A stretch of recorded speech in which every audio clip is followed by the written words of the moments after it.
কোনো কোনো স্পেসিফিক আর্থ্রাইটিসের একদম শুরুর পর্যায়ে হাঁটুর মধ্যে যে লাইনিং থাকে, যে সাইনোভিয়াম থাকে, তাতে কোনো সমস্যা হলে, মেনিসকাস বলে একটা জিনিস থাকে, সেটাতে কোনো সমস্যা হলে, কোনো লিগামেন্টের একদম স্প্রেন হলে, সেক্ষেত্রেও নর্মাল চলাফেরায় হাঁটু ব্যথা হতে পারে। তো বলার উদ্দেশ্য হলো যে হাঁটুর মধ্যে, নির মধ্যে, বোন ছাড়া আরো 5টা-10টা যে বিভিন্ন স্ট্রাকচার থাকে, সেগুলোর কোনো একটা অসুবিধা হলে, প্যাথোলজি হলে, সেটা কিন্তু শরীর জানাতে দেবে ব্যথার মাধ্যমে। তাই সেক্ষেত্রে এক্সরে নর্মাল থাকলেও হাঁটু ব্যথা সম্ভব। উপায় কি? এবং এই যে রোগগুলোর কথা বললাম, বেশিরভাগ ক্ষেত্রেই রেগুলার এক্সারসাইজ, ওজন কমানো, একটু ভিটামিন ডি নেওয়া, এই ধরনের পরিচর্যাতেই মোটামুটি হাঁটু ব্যথা ধীরে ধীরে ভালো হয়ে যায়। তাহলে কখন আমাদেরকে অ্যালার্ট হতে হবে? হাঁটু ব্যথা হচ্ছে, তার সাথে ধরুন লক হয়ে যাচ্ছে। লক হয়ে যাওয়া মানে হাঁটুটা ভাঁজ বা সোজা হচ্ছে না, আটকে গেছে কোনো একটা পজিশনে, এটার একটা ঘটনা ঘটলো। বা হাঁটুর ব্যথার সাথে সাথে ইনস্টেবিলিটি আছে, হাঁটুটা মনে হচ্ছে নিজের কন্ট্রোলে নেই, ঘুরে যেতে পারে, পড়ে যেতে পারে যে কোনো সময়। বা হাঁটু ব্যথা হয়েছে কিন্তু হাঁটুর শেপটা তার সাথে একটা ফুলেও রয়েছে। এইরকম ঘটনা যদি ঘটে এবং তার সাথে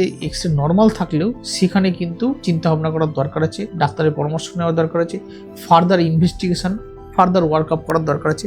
কিছু একটা বাজে কিছু একটা ঘটছে, তার মানে বুঝতে হবে। আর না হলে মধ্য এই যে শুধুমাত্র অল্প অল্প হাঁটু ব্যথা হচ্ছে, এক্সরে নর্মাল, সেক্ষেত্রে বেশি কিছু করার দরকার হয় না।